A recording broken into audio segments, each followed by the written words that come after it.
Hi friends, అందరికీ good morning. 20వ తారీఖు వచ్చేసి 18వ తారీఖు జనవరి నెల 2026 ఆదివారం. మదనపల్లి మార్కెట్ టమాటా ధరలు టాప్ ఎంత, దిగుమతి ఎలా వచ్చింది, యావరేజ్ ప్రైస్ ఎలా వెళ్ళింది, లో ప్రైస్ ఎంత, టాప్ రేట్ ఏ విధంగా వెళ్ళాయి తెలుసుకుందామండి. ఈరోజు మదనపల్లి మార్కెట్లో టాప్ రేట్ ఈరోజు పెద్ద బాక్స్ 25 కేజీల బాక్స్ వచ్చేసి టాప్ వచ్చేసి మంచి కాయలు, క్వాలిటీ కాయలు 390 రూపాయల వరకు వెళ్ళాయండి. టాప్ రేట్ ఈరోజు మదనపల్లి మార్కెట్లో 390 రూపాయలు. ఇంకా యావరేజ్ ప్రైస్ వచ్చేసి ఈరోజు 250 రూపాయల నుంచి 300 రూపాయల వరకు యావరేజ్ ప్రైస్ అనేది వెళ్ళిందండి ఈరోజు మదనపల్లి మార్కెట్లో.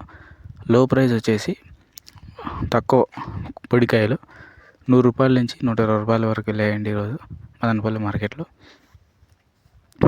ఓవరాల్ మార్కెట్ దిగుమతి గురించి మాట్లాడుకుంటే ఈరోజు దిగుమతి అనేది పెరిగింది. పండగ కారణంగా అందరూ తోటలో కాయలు అనేవి ఎక్కువ కోసారు కాబట్టి మార్కెట్కి దిగుమతి ఎక్కువ వచ్చింది. Thank you.